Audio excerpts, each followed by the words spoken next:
Për sa kohë ishte në shtëpinë më të famshme në Shqipëri, ajo sa herë gjente mundësinë e përmendte Mevlan Shabën. Po flasin për Livian. Raporti i Livias dhe Mevlanit është mjaft i komentuar në mediat roz.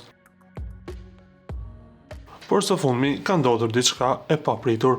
Veprimi i fundit e Livias ka bërë që ndjekësit të reagojnë me komentet e shumta. Ajo ka rikthyer disa kujtime me Mevlanin në llogarinë e saj të Instagramit. Ndoshta kjo mund të jetë një shenjë se çifti ka dhënë një mundësi marrëdhënies së tyre, por kjo mbetet të shihet në vazhdim. Por nga një vëzhgim ditën e sotme, kemi vënë re që Livia i ka hequr përsëri fotot me Mevlanin. Ndoshta e ka bërë për të shkaktuar një valë reagimesh, ndonse Mevlan Shaba pritet të bëhet baba për herë të parë. Se çfarë po ndodh me ta, e dim vetëm ata të dy. Ju lutem klikoni tek butoni subscribe për të marrë të rejat më të fundit nga showbizi shqiptar.